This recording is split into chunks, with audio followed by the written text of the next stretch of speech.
What's going on, everybody? So now that the football season is here, I can officially say that we will now have Browns After Dark Sunday night, Monday night, and if that is not enough for you, we got another one on Thursday. So if you've ever said to yourself, hey, I wonder where I can meet with people and talk about the Browns, that is the place for you. Check us out at Browns After Dark on Twitter. The link will be in the description down below.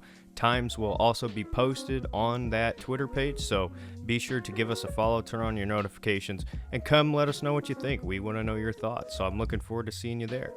All right, and welcome back to the Browns Beat podcast. My name is Tristan. I'm here with my man Derek. Derek, how are we doing today? Well, disclaimer right off the bat, I don't know which order that this podcast will be posted in because I've recorded 3 of them today. I've been recording since 3 p.m. and we are starting this thing off at 7. So, if you've listened to all 3, thank you. But you will know that I am sick, so I am recovering. I'm doing the best that I can, but there's business to be had here. So we're here to talk about some stuff. So that's what we're doing. Well, I wish you a speedy recovery. Obviously, earlier in the year, it was the boulder on the shoulder, the chip, Oh, dude, I'm telling you. So there was that, and now there's you being sick. And Hey, it could be worse. I've had COVID 4 times, and I thought I had it a 5th time. I told a guy, y'all know if you listen to this podcast, got a new job, and a guy I work with, I told him, I said, bro, if they test me and I'm positive for COVID, I'm going out and I'm going to buy 5 Super Bowl style rings with masks on them, and I'm just going to say I'm a 5-time COVID champ because this is ridiculous. Wow. Wow. All right. Well, I guess off the back of that, speaking about sick and injuries, let's kind of transition into a not so light topic to start off the podcast today. Myles Garrett got into a pretty bad accident the other day. Car flipped over multiple times after practice, swerving out of the way of an animal on the wet road. His car took a lot of damage. Myles certainly picked up some minor injuries. He's hopeful to play on Sunday, but I think that's the least of our concerns out of this. I mean, first things first, Myles Garrett, don't know if you're listening to this or not, but if you are, wish you a speedy recovery, wish you the best. Very glad that you made it out without any life-threatening injuries, and as well as the passenger he was with as well. Derek, do you have any thoughts or anything you want to share about this incident? I mean, I'm sure a lot of people maybe not a lot of people, but some people roll their eyes at this. It was literally a miracle. I mean, for a man of his size in a car that tiny, obviously with it being what it was, for him to come out with no major injuries, let alone his life, and hers as well. It's crazy, and my heart kind of sunk because obviously you guys know Columbus, Ohio State, whatever, but coming off of the back of the Dwayne Haskins stuff not that long ago, obviously that affected very heavily, into our lives and just kind of it's a weird relationship, being a fan versus player. I mean, it's almost undescribable because it's like they're in your lives, but they're not, kind of. Um, and you could say the same thing probably from their standpoint too. It's like, well, the fans are in their lives, but it's not like you know them directly. Um, it's kind of that weird relationship, and it's like, man, I don't even know how I would handle that. God forbid something worse happen. I mean, it is quite literally a miracle, to say the least, that he's good. And people are talking about his playing status. I really don't care. Because listen, if I had that happen to me, my head would not be thinking football. It would be thinking, man, I could have lost my life. And he was lucky enough to come out barely touched. So Yeah. yeah, crazy. Yeah, and I mean, honestly, like that's the big thing was, I mean, Miles got very, very lucky there. I mean, whenever there's a situation with a car that rolls over and has a major accident like that, like usually there's an injury that is something that's going to stick with you for the rest of your life, like that type of injury. Um, Miles lucked out, and honestly, like. Uh, I mean, it's crazy to think like, that he wants to play this Sunday. I mean, like that's insane to me. Like, I know for me personally, like, I know the scars from that car crash. Like he'll recover from that, but for me, it's more so about mentally. I mean, Hmm. mentally, you have to understand the fact that you almost died, and Yeah. the fact that his response to that is, yeah, I almost died, but you know, I'm gonna play football on Sunday. Like that's just insane to me. I almost kind of hope the Browns hold him out for his own sake, Yeah. because I mean, just yeah, the dude, like, enjoy some life Yeah. after a moment like that. Enjoy some life. Well, Um, bro, I mean, obviously this is a completely different situation, but like well, what, it's been about a year now because we're coming up on winter now, but literally last year was on my way to church on a Sunday, slid right through a stop sign, almost got hit head on, and ended up hitting a tree. And immediately after that, my thought wasn't, "Oh, I wonder what I'm gonna do on Sunday or next Sunday." My thought was, "Oh, okay, that almost was it." Like, how he can come out it's unfortunate that these things get publicized as much as they do, but for the police cam, that came out and it kind of showed Miles and his shirt was ripped up and whoever he was with, the young lady was kind of off to the side on the ground. For him to just be, I don't want to say he was fine because I mean, it's obviously we don't know what was going on in his head, just like y'all don't know what we're thinking and everything like that. But it's kind of amazing how mentally tough he was to not be kind of freaking out. It's just Miles Garrett is a one of a kind human being. That is for sure.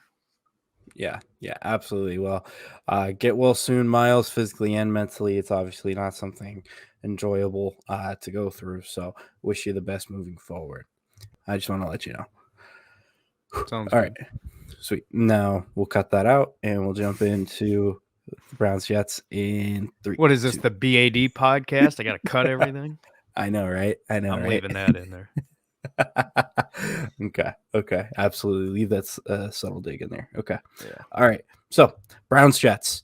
Um, we didn't get a chance to talk this over. What was it now? 2 weeks ago. Yeah. Yeah, because both of us have had pretty busy schedules. And I'm almost kind of glad that that we've waited, because I mean, we know what that podcast would have been. It would have been us absolutely tearing into Joe Woods, absolutely tearing into that defense, the special teams, and individuals about how they performed, and the whole situation. And now that we're 2 weeks away from it, we can have like a cooler head approach to it, and have a different perspective, especially after, which we'll get into a little bit later, but beating your rival on Thursday Night Football. um so Derek, I will start off by saying this: when it comes to the Browns Jets game, I still don't feel any different than I Oh, did the day after that game. um you know I mean, before I go into all of my thoughts and everything that, I even took a whole, I still took some time to digest fully what happened. What did you think about that absolute shambles of a performance? well, I'm gonna try to think of how to do this the quickest way possible. I'm gonna share a condensed story from that day because I was there and I kind of did the long version on the BAD podcast. So if you want to hear the full thing, go listen to that. Listen to everything if you could. I'd appreciate it. But um the story of that day was almost poetic because literally, no joke, got there, tailgating, everybody was happy, everybody was having a good time.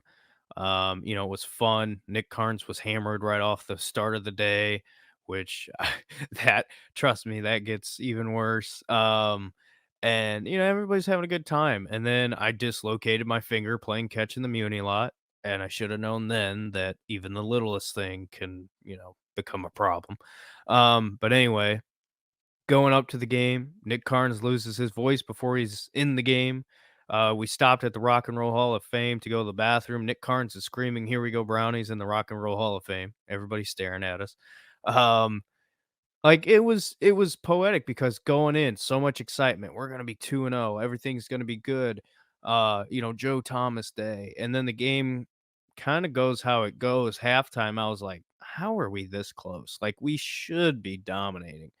Um, and then I'm getting ready to leave, and man, it falls apart. And for me, we sat in that stadium probably 10, 15 minutes after the game was over, and I had the reaction. And there was three different reactions. Carnes couldn't talk because he had no voice, but he was completely silent. Cozy was flipping out. He ripped one of the Deshaun Watson T-shirts that was left in the stands, and I was laughing. I was legitimately laughing to keep from crying. Not literally crying, but you know what I mean. And I was just like clueless. How did this happen? And I'm going to say this on this one too because I think it's funny. When we were leaving the stadium, I was kind of just looking around, soaking it all in, trying to get that eh, presence of being there. You know what I mean? And I was trying to imagine what was Bottlegate like, compared to this and just kind of people's reactions. And the security guard kind of gave everybody a face of like, just get out, make this go quick. And I looked at him and I go, I said, "Hey, buddy, I just want you to know, I'm sorry you got to work for this poverty franchise." And he looks at me, no joke, and he laughs and he goes, "Well, go Cavs." And I was like, "All right, yep, you get it. You get it." But bro, that was in the stadium. Now this is kind of where things turn very dark.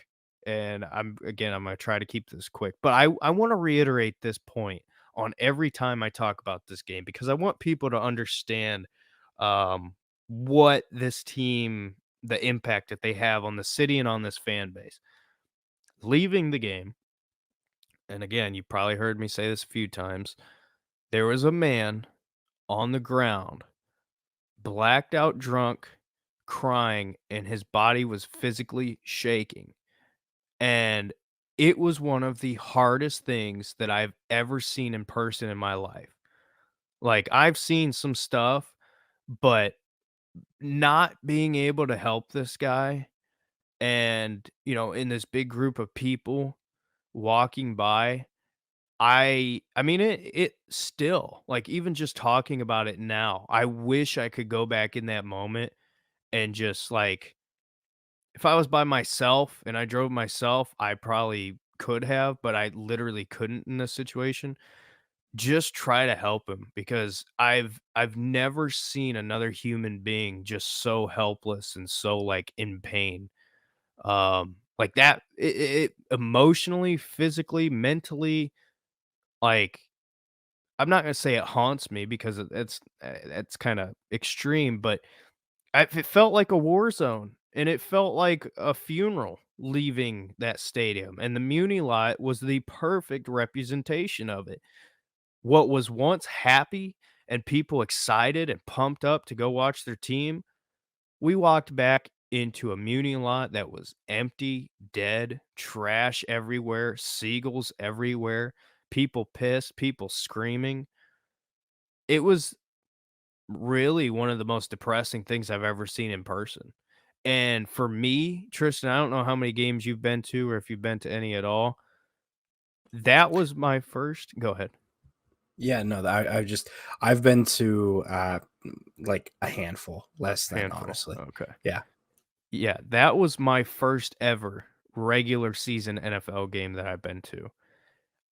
And I will never, ever, I don't care if this team wins a Super Bowl this year, I will never forget that moment and experience because it was so crazy. It was nuts. It legitimately felt like a funeral slash you watch somebody you love get murdered in front of you. Like, that's legitimately how it felt, and that was it was wild. It was wild, and obviously the story continues, so if you want the full thing, go listen to the 40 minutes of me telling the story on the BAD podcast, but that game was an absolute disaster, and kinda just touching on the game part of it, who's to blame? Joe Woods is to blame, Mike Priefer's to blame. Kevin Stefanski in the offense did fine. Jacoby Brissett's been playing out of his mind. He played great in that Jets game. Nick Chubb, people were trying to blame him. Like, no, let's not fool ourselves here. It was on that defense and it was on that special teams. But anyway, sorry, I know that was long winded, but go ahead, Tristan.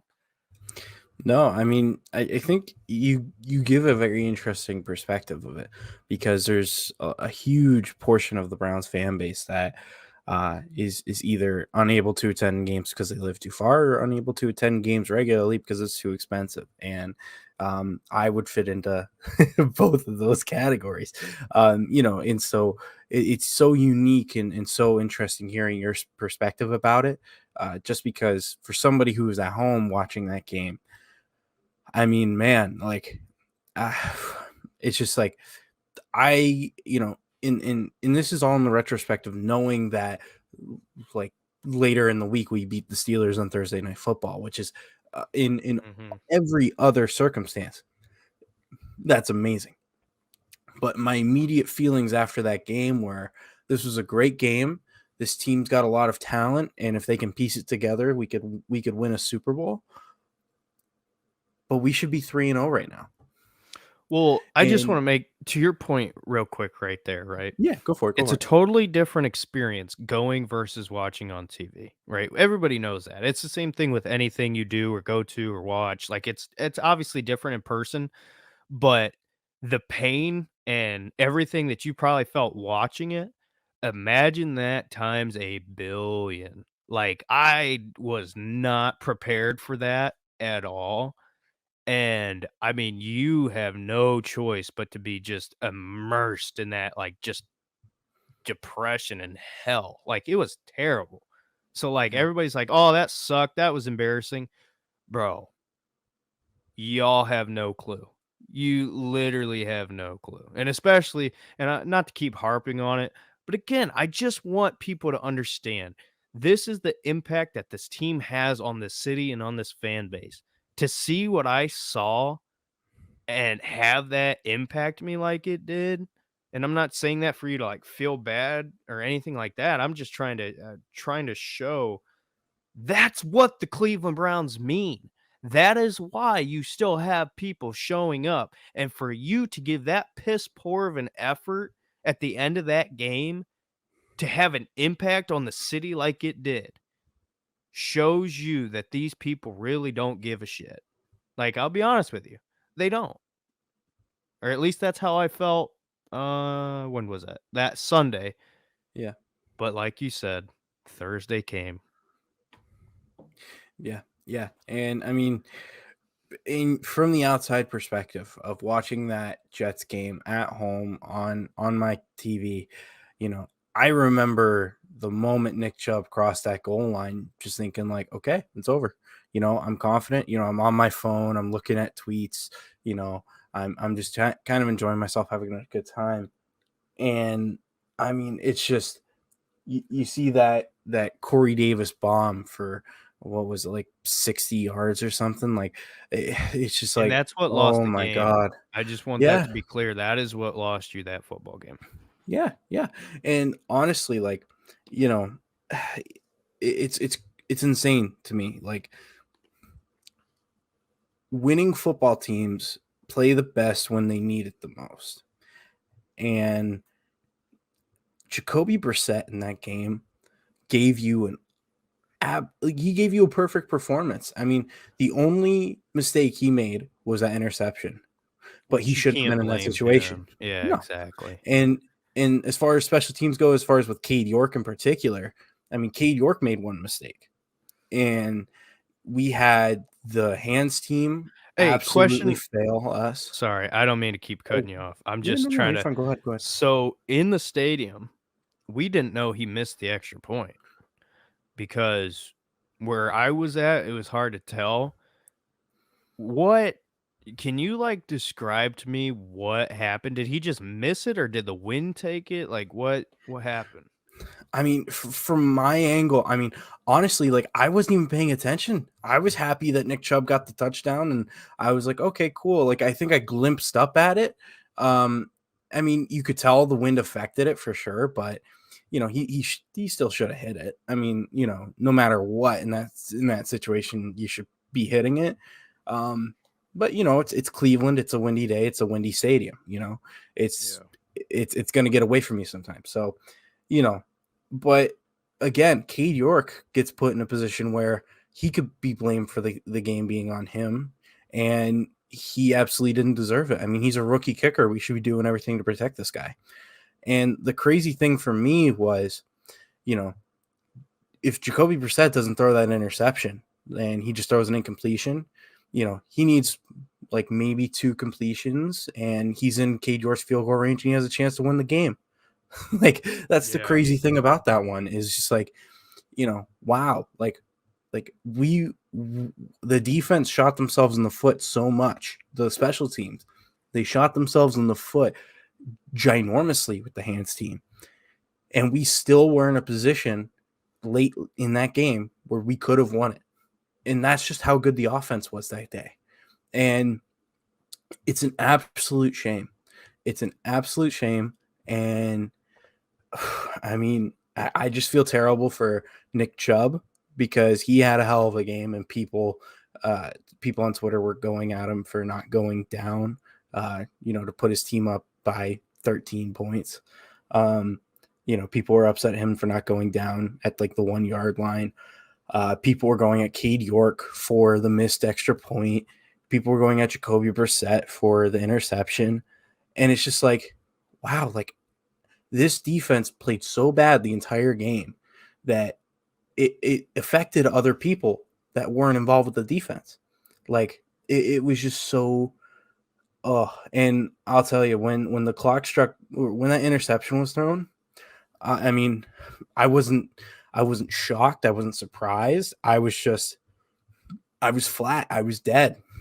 I was just like, wow. I mean, like I knew it was within our capabilities to do it, but I mean, it's just like, I just my instant reaction was just like, I don't care what Joe Woods does for the rest of the season. I can't trust him anymore.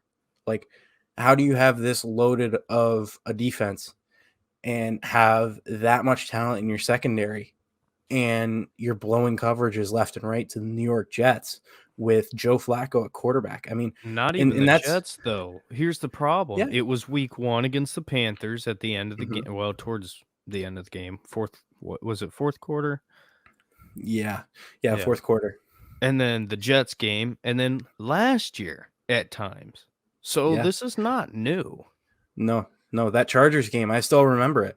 Baker Mayfield, that was like one of his only performances that year where, I mean, he went toe to toe with Justin Herbert. And I mean, we give a lot of slack to Baker Mayfield, but that was one of his performances that we saw after that. And we thought he could still be the guy, and it's just like, this defense has done it before. This defense is not clutch. This defense does not step up in big moments, unless if it's a favorable matchup. They don't know how to persevere. And, it's hard to put blame on one person's shoulders other than the guy who's in charge of the whole operation. Joe Woods, I mean, he came over from that San Francisco 49ers team that made it to the Super Bowl with his specialty being the secondary. And it's just, it's insane to me that he can continue to have these problems. And there are going to be people who say, like, we're giving Joe Woods too much slack. Like, it's solely squarely on the shoulders of Grant Delpit, because Grant Delpit No, has been blowing coverages. And listen, you know no. what? All right, I'll concede. It's been on Grant Delpit's shoulders that he's been blowing every coverage and why he's the cause of all of our problems. Why the hell is Joe Woods playing him Yeah. if that's the case? Well, you know Why what? is he still giving him snaps? That's what my thing is here. Is okay if it's all on Grant Delpit for blowing the coverage. If it's all on the safeties, you're telling me that D'Anthony Bell couldn't step in there and at least just not fuck up as bad as that? Like, Yeah. come on, Joe. Come on, Joe. Well, you know what the problem is, and a lot of people probably don't recognize this, but you said it. Where did he come from? He came he came from the 49ers, right? Think about what that team had. They had a defensive line that could get home rushing forward where you didn't have to bring anybody else. Joe Woods has brought that same defense here, and we don't have that defensive line. We have two great ends, and our interiors playing decent, but they're not elite. And the secondary is trying to pass off coverage, and they don't know what they're even in. Grant Delpit was playing different coverage than all the other guys. And that's not just Delpit's fault. I want to make that clear because it's not just Delpit messing up. Denzel Ward is a Pro Bowl caliber corner. He's proven he's great. Newsom's great. Johnson's been great everywhere else. He's been solid here. It's not the guys, it's not the players. And I think this kind of shows you what happened on Thursday because they simplified things. And this is, I kind of ranted a little bit after the Jets game or previewing the Steelers game because it was like, hey, bro, if they're not getting it, this is 2 years in. You've had 2 full off seasons to make sure these guys know where they're supposed to be. If they don't, that is on you. There's nobody else that you can blame. Yeah. And honestly, if this team does not make the playoffs, or even if they do and they just the defense is upsetting, um, there's no escaping Joe Woods being fired at this point. So it's just gonna be a matter of time. Yeah, And but listen, we could say the same thing about Preef. Why has yeah, he still got a yeah, job? yeah, exactly. No, and I mean, Prefer, like, hats off to him when it came to that playoff game. He stepped in and he handled a difficult situation. But I mean, what have you done for me lately? That's the business we're in the NFL. And what he's done for us lately is over the past couple of seasons, not much, not anything great. I mean, our special teams unit, it's had its moments where it's been good. But I mean, like, the guys he's chosen to stick by at punter and kicker have been rotated in and out like crazy. This year, he's finally got some stability there at those positions, and he still can't get it right with everything else. I mean, how does a hands team, how is a hands team unable to fall on 2 onside kicks? I mean, one of them had to go out of bounds for us to, like, have possession of the ball still. Like, And we're going to talk about it here in a second, but the Steelers game, I'm sure you yeah, had a heart attack too. yeah, Guess what? Onside kick, and it literally took not a miracle, but we got lucky. yeah, exactly. And so it's just like it's mind blowing to me. Like, these two guys are just simply not holding up their end of the bargain. And listen, Stefanski, he's had a great year so far this year. He's been calling plays well. He's been commanding the offense well. The offenses look great. And man, it's just like I have so much enthusiasm and optimism for the offense, and there's none of that for the defense or special teams, other than Cade York. And the only other thing I'll say about this Browns-Jets game is I do want to tip my cap to the Jets offensive coordinator, because, I mean, while we're talking about how this Browns defense was absolutely terrible and it's despicable how they played, it's certainly, you still need to be somewhat okay at your job in order to get the best out of a backup quarterback without your best offensive lineman. uh, with, there's so much going against that Jets team, and they were able to persevere through it and pull off the win. And, you know, hats off to the OC because he called a good game. He did. But we should have been Well, better. he made Garrett Wilson look like Devontae Adams.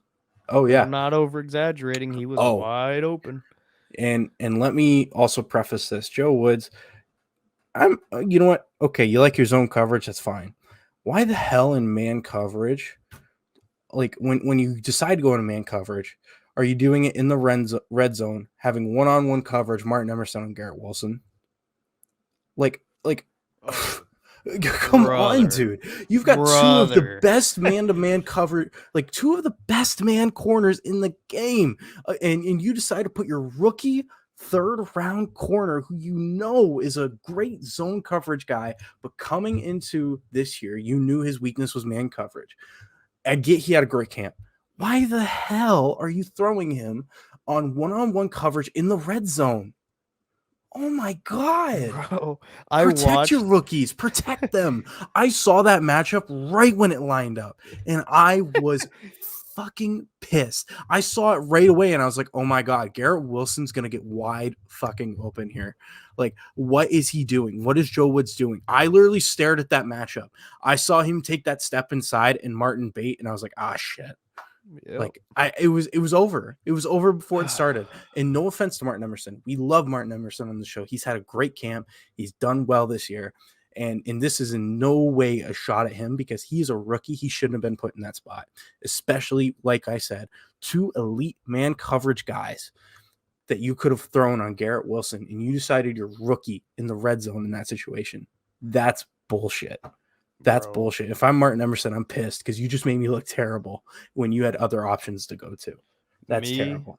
Me and you both must have had the same thought because that was down towards the red zone that we were sitting, and I saw Emerson on Garrett or Garrett Wilson, and I was like, no way, like there's Mhm. no way. And as soon, like you said, he took that step inside. I mean, there was just no recovery at all. He was gone. No joke.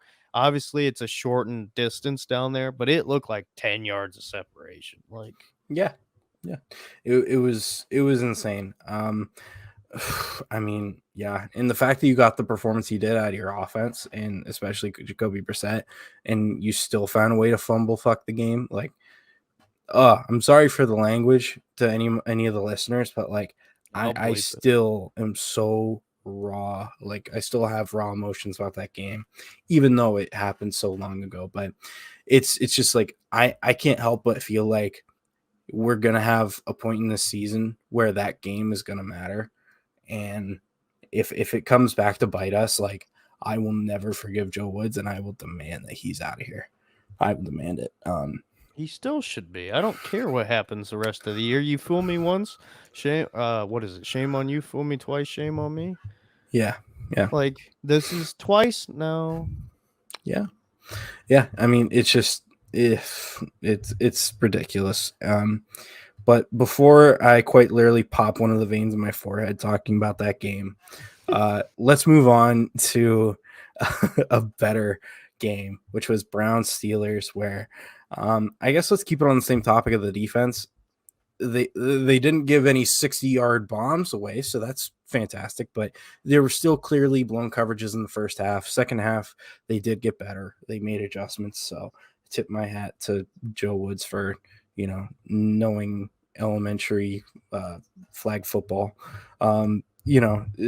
Let's and I'm just joking there, but you know, just like the first half, it was so disappointing watching Mitchell Trubisky, like in that Steelers offense that has been absolutely terrible this whole year. just getting whatever they wanted. It was ridiculous. But and then again, another great performance by the offense and Jacoby Brissett.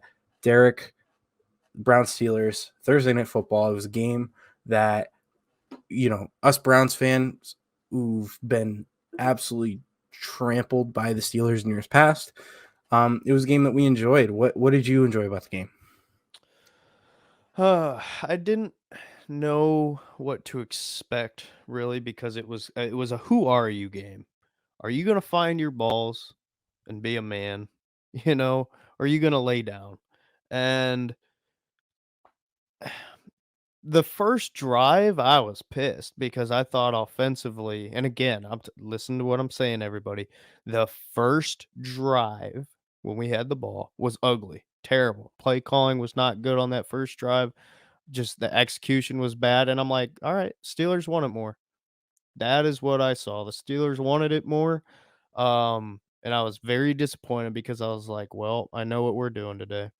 And then it was completely the opposite. I mean, the offense flipped a switch and was electric. Amari Cooper back to back dominant games. Jacoby Brissett is not playing like a good NFL quarterback. He's playing like a great NFL quarterback starter. Um, which is unbelievable. He's showing some zip on the balls too. It's not like he's sailing them or just getting Yeah. lucky. Like he's ripping them. Yeah. So that was great. And then the defense first half, not great. Deontay Johnson was running pretty free for a lot of it.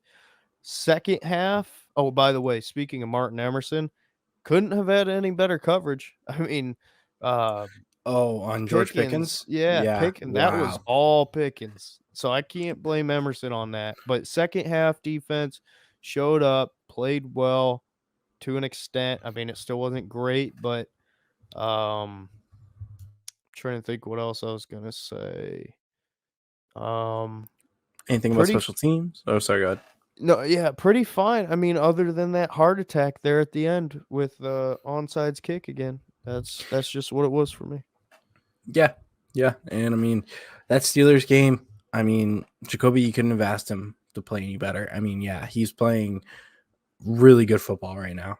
And it's very exciting to see him play well. And I will give myself a pat on the back because after that week 1 show, I remember watching, or I remember talking about that week 1 game, the week 1 performance against Carolina as like, Jacoby was not good. He was missing throws, all this stuff. And we were talking about the expectations for Jacoby, and I remember one of the things I said was, I want to see Jacoby, you know, play a little bit more loose. It looked like he was so uptight and he was scared to throw the ball. He wasn't trusting his eyes, um, and it showed because I mean now it's like he's not second guessing himself.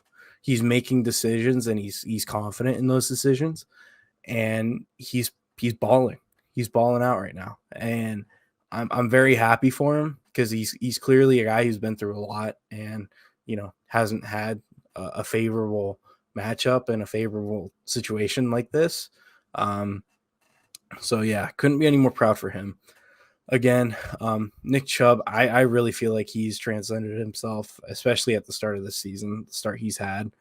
He's the best running back in football right now, and I don't think it's really even close. I mean, he's so powerful, so strong, and it's crazy seeing what he's able to do with the ball in his hands. Same thing with Kareem Hunt. I mean, Kareem Hunt has been great this year too. It's just, I mean, Chubb's been so good. It's like, how do you take the ball out of his hands? So it's crazy. But yeah, that defense. I mean, they didn't give up the crazy bombs like they did in the previous 2 games, but you know, it still wasn't great that first half. Looked better in the second. Yeah, Yeah. special teams. I mean, how do you fix a special teams unit like the hands team after you've given up an onside kick and the very next week they go for an onside kick and they still screw it up?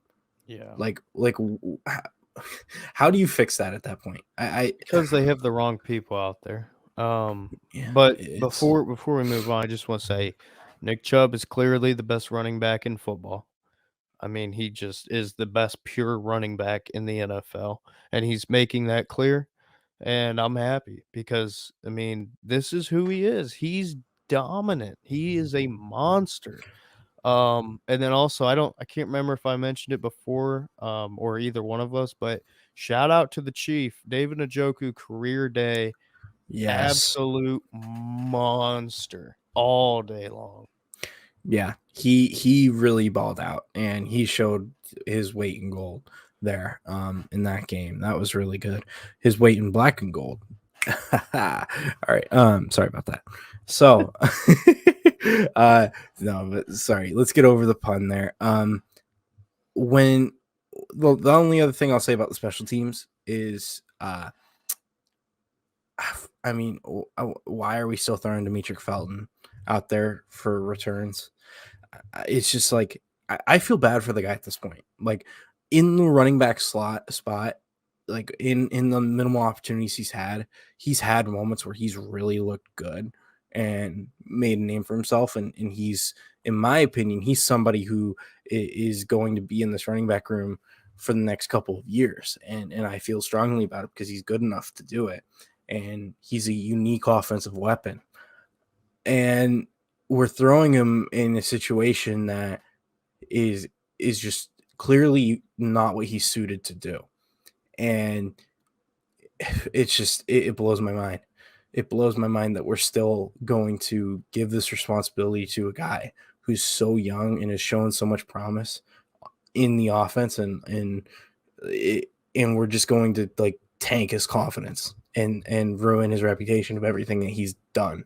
Like if you forget about Demetric Felton, like everything he's done on special teams, like this fan base would, in my opinion, would look at him like we look at like Dearness Johnson, where it's like we know he's solid, we know he's good. Like he would have that same reputation, but it's just it's mind blowing to me. We haven't figured out what the hell we're doing with returners because it's clear he's not the answer. And I hope, Chester Rogers. I mean, I didn't really even notice him, which I guess is kind of a good thing based off of what we've seen out of the returners lately. So, maybe Chester Rogers is the guy for this year. But, man, I mean, any final thoughts about that Brown Steelers game before we move on to next week for the Falcons? I was just happy that they finished. I put it out on my Snapchat right before the game. I said, "Don't break my heart again, assholes," and I meant that.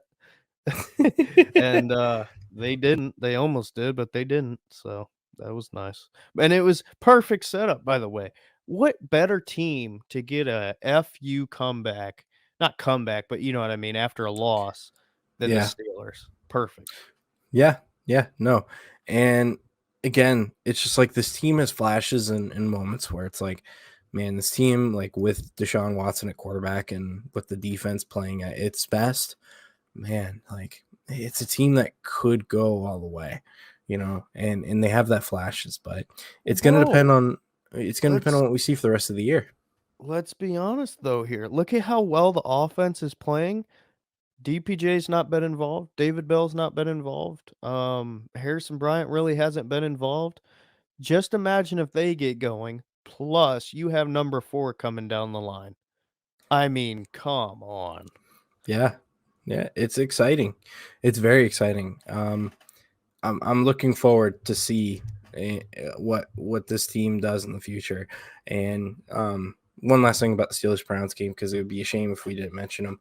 Amari Cooper, absolute stud. He fits this offense like a glove. He is a Stefanski guy, 100%. And it is clear that connection is going to be strong with Deshaun Watson, as strong, if not even stronger than it is with Jacoby Brissett. So I'm very excited moving forward. It buys us time because we desperately need help at receiver, and we just don't have answers, and he is that right now. Yeah. But Yeah. before we move on, I don't know if you saw, we have some breaking news. Myles Garrett is not a human being. Josina Anderson's tweeting out, my understanding is that Myles Garrett wants to play this Sunday, but it's a medical decision at this point. That is insane. Yeah. That's insane. Yeah. Wow. He's not human. No, he's not. He's ridiculous. Oh my goodness. That's just insane. Well, I guess that is a good transition into Sunday, because I mean, Myles Garrett, hopeful that he can come back, but I definitely won't be upset if he isn't there. I mean, hopefully he's recovering, at home. But this Atlanta Falcons team, man, it's going to be an interesting matchup. If the defense isn't up for it, and if the defense doesn't improve with the communication on the mini buy, and if they don't if they don't take a step here, um, this Falcons offense, it's not terrible. I mean, it's certainly not great, but they're doing all right this year. Like they're better than expected. So, don't expect that this Falcons offense is going to just roll over and die. Like they're going to have a decent day. I mean, they have weapons in Drake London, Kyle Pitts, Cordell Patterson. Like there's enough there where it's just like, hey, they can give the Browns some problems here. And the offense for them, especially with their defense playing as bad as they are, is good enough to win this football game. I'll stand by that. I will. But the Falcons defense is who I mean, Jacoby Brissett might have a career day. I would be starting him in fantasy. Like that's how I feel. But the defense for them, I mean, you have AJ Terrell, who, if he steps up on Amari Cooper, makes things interesting. You've got I believe it's Grady Jarrett at D tackle, who he's a very good run stopper. So maybe he has a career day against Nick Chubb. There's ways that you can see this game going in the Falcons' favor, which is why I really hope that while we are going to look at this like how we looked at the Jets game going into it, this team can't feel that way. This team can't feel like this is going to be an easy win. They have to show up and they have to perform. And I think they will. It's just, man, I mean, you blew that Jets game. You got to get this one. I mean, there's no ifs, ands, or buts about it. If you don't, I mean, we're about to go through the toughest stretch of non-Deshaun Watson quarterback football that we are going to go through this year. And it's not going to be easy. And we're going to need games like this to go in our favor. So, Derek, what are your thoughts on the Falcons? What do you think are some of the key matchups to look out for here? And why don't you give us a score prediction as well? I think I don't want to say it's simple because, that kind of sounds bad when you say that, but for me, the defense for the Browns, it is a little bit simple. I mean, you cannot let those two big receivers, and I'm going to throw Pitts in there as a receiver because that's, basically what he is. You cannot let them beat you deep. Drake London, if he gets deep on you, he has the ability to go up and get those 50-50 balls. Same thing with Kyle Pitts. Like, you just cannot let them beat you deep. You got to keep them in front of you. So for me, that's what you got to do as far as the secondary goes. And then Cordell Patterson has been a monster for the Falcons this season. Marcus Mariota's been competent. I mean, he's been pretty good, I would say. Um, so for me, can't let those two beat you deep. Not at all. If they want to take 10, 15 yards and under, that's fine. I can live with that, but you cannot let them hit big, deep balls on you because they're watching the Jets, they're watching the Steelers games, and even the Panthers games, and they're seeing these deep shots. It's in Atlanta, they're in a dome, and if they want to, they can hit you deep. Marcus Mariota might not be the best, but he can lob it up there, right? So that's the key to me as far as their receivers. Now, Cordell Patterson, it's kind of like when we play the Ravens. It's time for JOK to step up and be that guy, which I know he had a groin injury. Hopefully he's fine coming off the mini bye. But if Miles is not playing, we're going to really need him to step up. And if Clowney's playing, we're going to really need him to step up in that run defense because Patterson can hit you multiple ways, and I think if you use JOK right, kind of use your safeties right between, coming up in the box, because that's kind of my thing. I'm worried about our safeties more than anything. because they could get taken advantage of if the Falcons start running the ball and you want to creep up, or vice versa. That's what I'm worried about. Um, and then offensively for the Browns, find ways to control the clock, which obviously you do by running the football. Um, I want to see more guys get involved. Obviously, I would love Najoku and Cooper to go off, but like you said, AJ Terrell, not a bad corner at all. So if Cooper can't have the days that he had back to back weeks, let's get DPJ involved. He can do it. He showed you week one. Let's get Harrison Bryant. Let's get Najoku. Let's get some of these guys going. Schwartz would be a good one too, because with it being in a dome, you know what I'm saying, on I believe Atlanta's turf. Um, he could Mhm. he could get something. I mean, if you wanna use him in kind of a bubble screen, jet sweep, let's get guys moving around. That's what I would do. I got 31-28 Browns. I think, the Falcons are gonna put up points, but I think Jacoby, like you said, I think he goes off. I think we find ways to get the ball spread around. Okay. That's not a bad score line. For me, I think 34 to 24, I think is a more accurate score line for me. That's the one I'd probably be picking. Um, and yeah, I mean, listen, no other way around it. The Browns should be winning this game. I mean, they're the more talented football team. They're the well coached, at least offensively team. There's no reason why this Browns team should not pull off this victory, even if Jadeveon and Miles are out.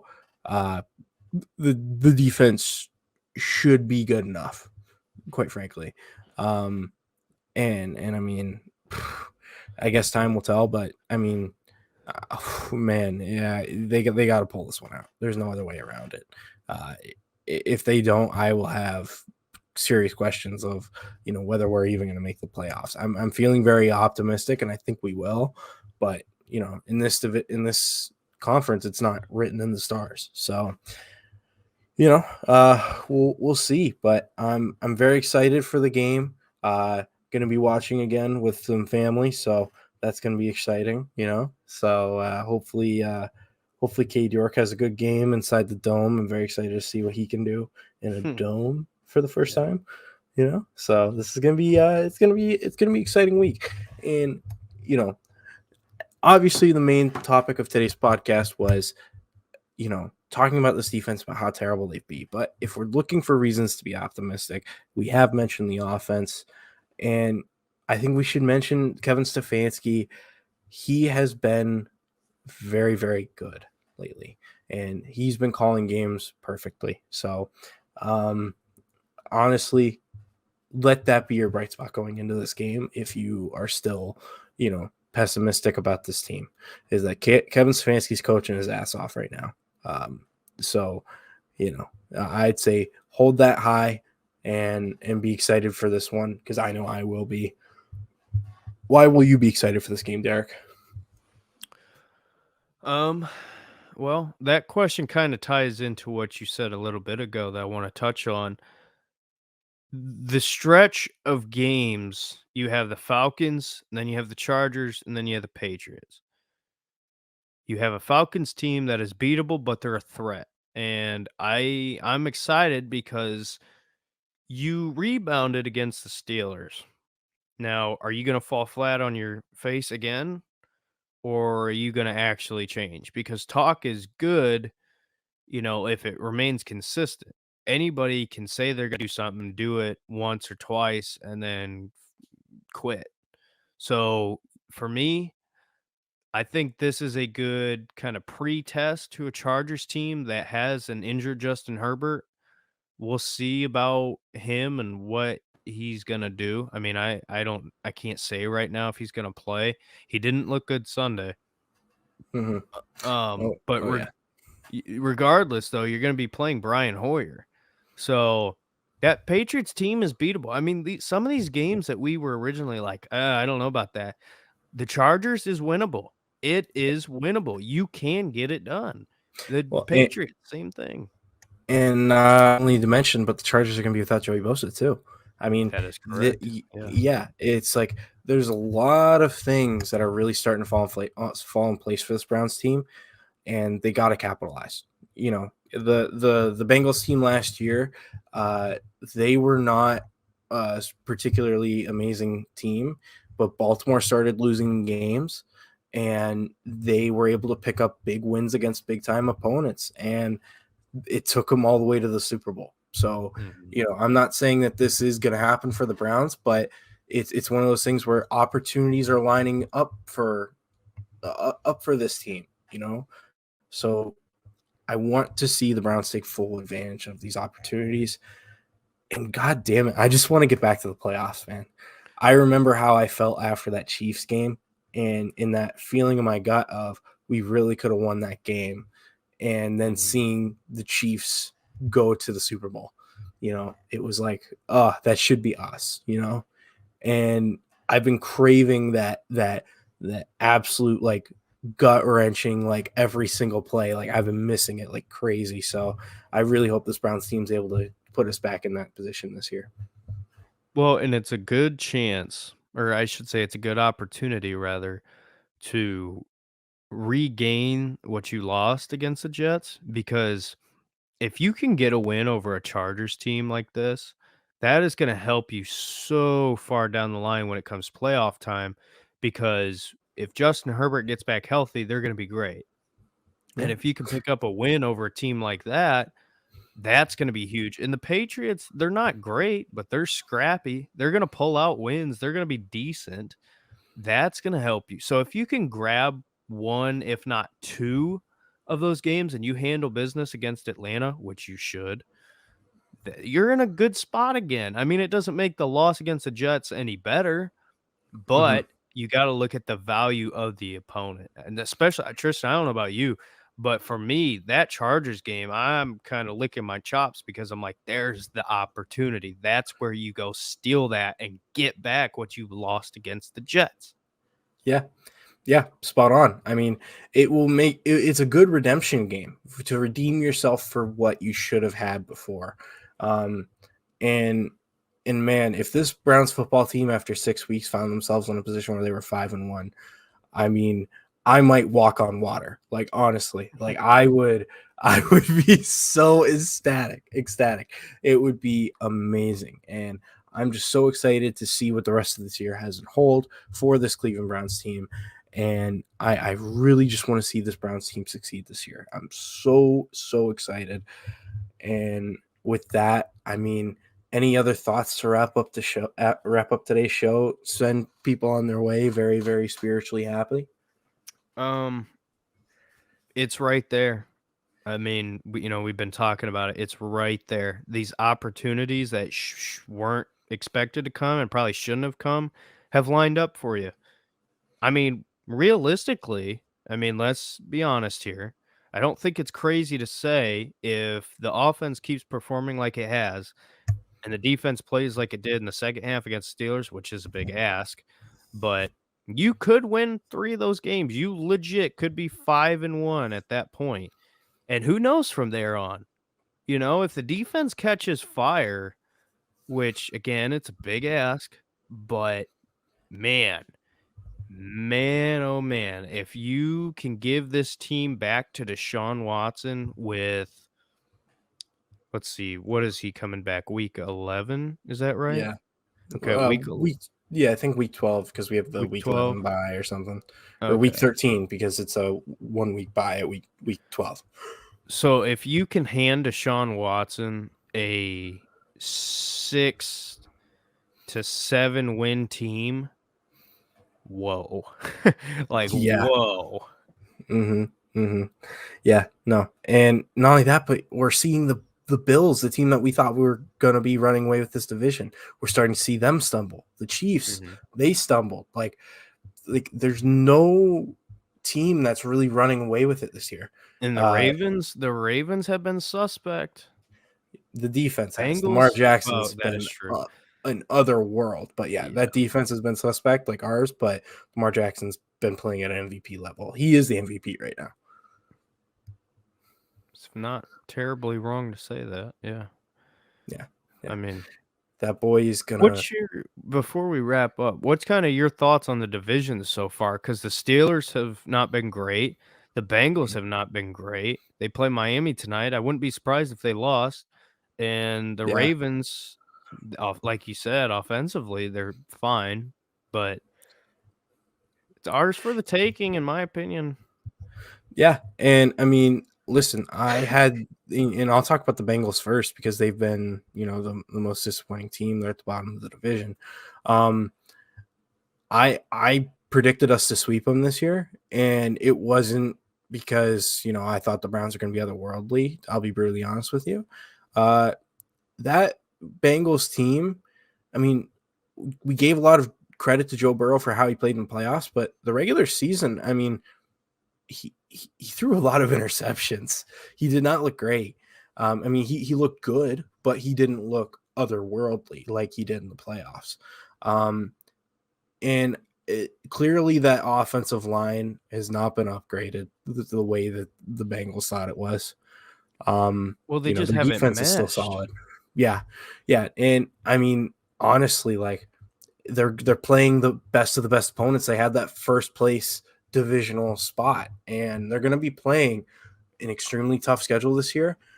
Honestly, they could finish fourth, as Yeah. crazy as it sounds. But I don't believe in Zach Taylor. I didn't at the time, which is why I predicted us to go and sweep them this year. And time will tell if we will, and time will tell if they'll get it together. But I don't have any hope for them, honestly. Like I just think there's so many problems with that team that your team that went to the Super Bowl, these shouldn't be problems. So that kind of answers that question. With the Steelers, for me, I just don't think they have enough talent. Honestly, like the defense is old, but it's still good because you got an incredible coach in Mike Tomlin. The offense, I mean, I don't believe in their offensive coordinator. I don't believe in the offensive coaching. They've got some targets, but you can't trust the offensive line, and it shows because they throw the ball. The ball's out of the quarterback's hand every 2 seconds. So, that's my thoughts on them. With the Ravens, I think the Ravens are in a very similar position as us, except they have their guy at the quarterback spot. My hope is I hope Lamar has an amazing year. I hope he does win MVP, and I hope he loses in the playoffs and leaves the Baltimore Ravens to go to Miami for $60 million a year. That's my hope. Yeah. So that's my thoughts. And oh man, I would have a big smile across my face if Lamar got a fat paycheck somewhere else other than Baltimore and outside of the AFC. Oh my goodness. But I think I'm getting too greedy there. I hopefully he gets really paid so that way they can't afford any other players. So Well, did you see a long time ago his so-called list of targeted teams came out and the Lions were on that list? really, Yeah, it was the Eagles, the Dolphins, and the Lions. Now, hear me out for a second. Originally, I was like, the Lions. Then you think about it, the offensive line solid. DeAndre Swift and him, I think, would fit really well. Jamal Williams is pretty good. Amon Amon-Ra St. St. Brown, Brown, TJ um, Hawkinson, TJ like, Hawkinson, and then and you have Jamison Williams and that speed. yeah, I mean the Lions are building a great team. They really are. They They're are. starting to get it around, and I'm really liking what I'm seeing from them.